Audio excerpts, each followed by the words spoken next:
Then बधाई चलो वाली, भानु घर प्रकटी है लाली। राधे राधे। हम सबको पता है कि श्री राधा रानी का प्रकट्य शीघ्र ही होने वाला है। हम सब के जीवन में खुशहाली आने वाली है। हम लोगों ने श्री कृष्ण जन्माष्टमी का जो पर्व था उस दिन हमने व्रत करा था, और हमें श्री राधा रानी के जो प्रकट्य है उसमें भी हमें व्रत ज़रूर करना चाहिए। इस दिन हमें क्या करना चाहिए इसके बारे में आज हम बात करेंगे। हमें सबसे पहले ये मानना होगा, हमें ये पता होना चाहिए श्री कृष्ण का जो प्रकट्य होता है वो रात को 12 बजे होता है, तो वहीं हमारी श्री राधा का प्रकट्य ब्रह्म मुहूर्त में होता है, जो कि 3 से 4 के बीच में होता है। तो हमें सुबह 3 से 4 के बीच में ही उठना चाहिए। स्नान आदि करके हमें पूरे घर में गंगा जल का छिड़काव करना चाहिए, व्रत का संकल्प लेना चाहिए, और व्रत में हमें कोई भी फलाहार नहीं लेना चाहिए जितना हो सके हमसे। और अगर हम किसी बीमारी से ग्रसित है, कोई बीमारी हमें है और हमें कुछ दवाई लेनी पड़ती है, तो हम लोग उस समय कोई फलाहार ले सकते हैं, पर लेकिन जो फलाहार हम लें वो 4 बजे के बाद ही लें। 3 से 4 के बीच में तो हमारा ब्रह्म मुहूर्त में हमने पूरा संकल्प लेते हैं। उसके बाद हम 12 बजे तक कोई पानी नहीं ग्रहण कर सकते। जल हम लोग लेंगे तो 12 बजे के बाद ही हमें जल लेना चाहिए। अगर आप व्रत को अच्छे नियम से करते हैं तो श्री राधा रानी भी हम पर प्रसन्न होती है, क्योंकि हम सबको पता है कि व्रत का मतलब ही ये होता है कि हम अपनी आयु का 1 दिन कम कर रहे हैं। तो हम अपनी आयु का 1 दिन कम कर रहे हैं अपनी आराध्य के लिए, ये सोच के हम संकल्प लेते हैं व्रत का। तो इस दिन हमें कुछ नहीं आहार में लेना चाहिए। जैसे लोग कुट्टू का कुछ बना के ले लेते हैं, या साबूदाना या बादाम खा लेते हैं, या फ्रूट्स ड्राई फ्रूट्स खाते हैं, तो ये हमें बिल्कुल भी नहीं लेना चाहिए।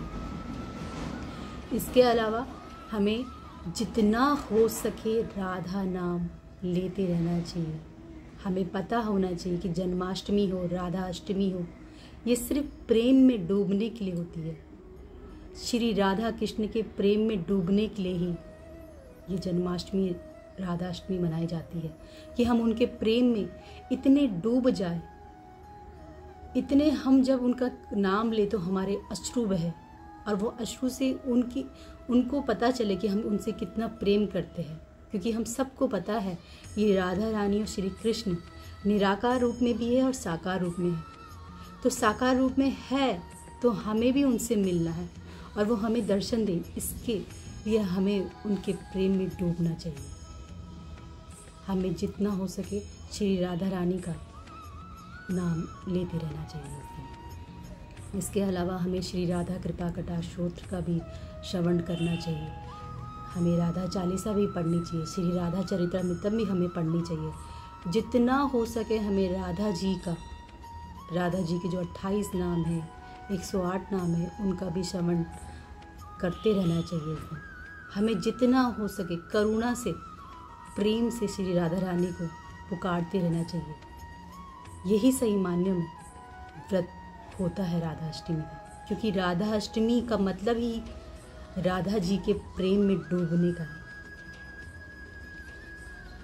इसके अलावा अगर हम बात करें कि हमें, अगर हम देखें कि राधा अष्टमी में क्या तैयारी करनी चाहिए, तो हमें राधा अष्टमी के कुछ दिन पहले हमें एक पीले रंग का कपड़ा ले लेना चाहिए, उससे एक ध्वज बना देना चाहिए। उस ध्वज में हमें श्री राधा रानी, श्री कृष्ण का नाम या श्री हरिवंश लिख के अपने घर के जो टॉप होता है या कहीं पर भी झंडा लगा देना चाहिए।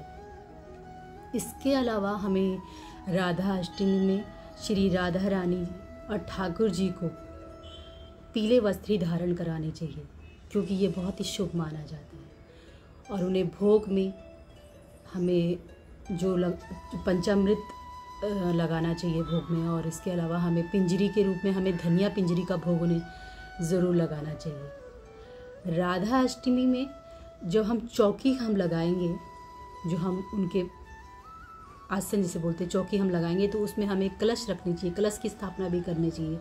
उस कलश में हमें जल भर के और एक सिक्का डालना चाहिए जो श्री मतलब लक्ष्मी स्वरूप होता है, तो वो डालना चाहिए। उसके बाद हमें 5 पत्ते पान के, 5 पत्ते हमें आम के या अशोक वृक्ष जिसे बोलते हैं उसके भी 5 पत्ते हम या लगा सकते हैं। उसके ऊपर हमें एक नारियल रखना चाहिए मौली लगा हुआ। उसके बाद हमें ठाकुर जी और श्री राधा रानी का पंचामृत जो दूध, दही, घी, शक्कर या शहद और गंगा जल और उसमें तुलसी पत्ता ज़रूर अर्पित होना चाहिए। उससे हमें उनको स्नान कराना चाहिए, उनको साफ करके उनको फिर अच्छे से वस्त्र धारण कराने चाहिए। इसके बाद उनकी पूजा आरती करके संकल्प लेना चाहिए पूरे दिन की हम लोग उपवास करेंगे, और हो सके तो शाम को पंचामृत लेकर ही उपवास अपना खोले और अगले दिन आहार ग्रहण करें। और अगर आप कुछ रोग से ग्रसित है तो आप उस दिन भी आप कुछ आहार ले सकते हैं। पर सही मायने में अगर राधा अष्टमी का जो व्रत होता है वो सिर्फ श्री राधा रानी के प्रेम में डूबने के लिए होता है। जितना हो सके उनका नाम स्मरण कीजिए, राधा राधा राधा, श्री राधे श्री राधे श्री राधे, बस यही स्मरण करते रहिए। उन्हें इतने करुणा भाव से बुलाइए कि वो हमसे मिले, हमारे ऊपर अपनी कृपा दृष्टि बनाए। सिर्फ ये तभी संभव होगा जब हम राधा नाम लेते रहेंगे। राधे राधे।